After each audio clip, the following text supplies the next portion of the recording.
2 ദിവസം കൊണ്ട് ശക്തമായ മഴയാണ്. ഞങ്ങളുടെ അരികിലൊക്കെ മഴ മാനത്ത് കാണുമ്പോഴേ കറണ്ട് അങ്ങ് പോവും. ഇന്നലെ വൈകിട്ട് പോയ കറണ്ടാണ്. അതിശക്തമായ മഴയും കാറ്റും കാരണം പലയിടങ്ങളിലും ഒരുപാട് മരങ്ങളൊക്കെ ഒടിഞ്ഞു വീണിട്ടുണ്ട്. അതുകൊണ്ടാകാം ഇതുവരെയും കറണ്ട് വന്നിട്ടില്ല. KSEB ഇത്രയേറെ പ്രവർത്തന സജ്ജമായിട്ടും എന്തുകൊണ്ടാണ് 2 ദിവസം കൊണ്ട് ഈ പ്രശ്നങ്ങളൊക്കെ അവർക്ക് പരിഹരിക്കാൻ സാധിക്കാത്തത്?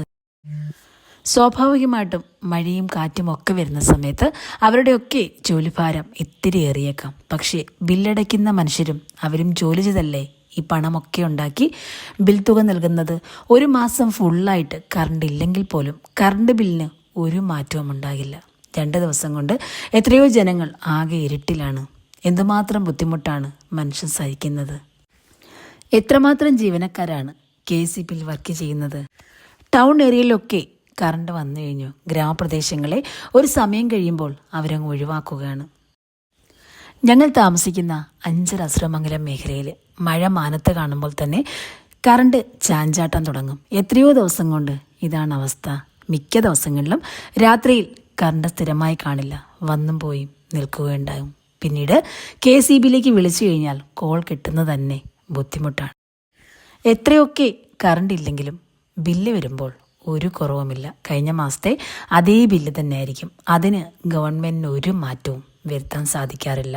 എന്തുകൊണ്ടാണ് ഇത്രയേറെ പുരോഗമിച്ചിട്ടും ഗ്രാമപ്രദേശത്തെ ഞങ്ങളെപ്പോലുള്ള സാധാരണക്കാർക്ക് ഇങ്ങനെയുള്ള ബുദ്ധിമുട്ടുകൾ ഇപ്പോഴും നേരിടേണ്ടി വരുന്നത്? ഇവിടെ ഇന്നും പുരോഗമന പ്രവർത്തനങ്ങളല്ലേ നടന്നുകൊണ്ടിരിക്കുന്നത്. ഇതൊക്കെ ആർക്ക് വേണ്ടിയാണ്? വീടുകളിൽ ഇവിടെ ഒരുപാടിടത്ത് മോഷണം നടന്നിട്ടുണ്ട്.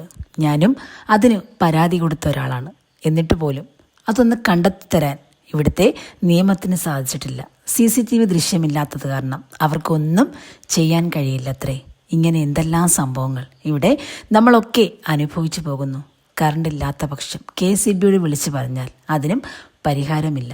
മോഷണം നടന്നു കഴിഞ്ഞാൽ കള്ളനെ പിടികൂടാറില്ല. പിന്നെ അവരവർ ജോലിക്ക് പോയാൽ അന്നത്തെ ആഹാരത്തിനുള്ള വക കണ്ടെത്താൻ സാധിക്കും. അല്ലാതെ തൊഴിൽ പോലും പിൻവാതിലിലൂടെ അല്ലാതെ ആർക്കും ലഭിക്കുന്നില്ല. എന്ത് പുരോഗമനമാണ്, എന്ത് വികസനമാണ് നമുക്ക് വേണ്ടി ഇവിടെ നടത്തപ്പെടുന്നത്?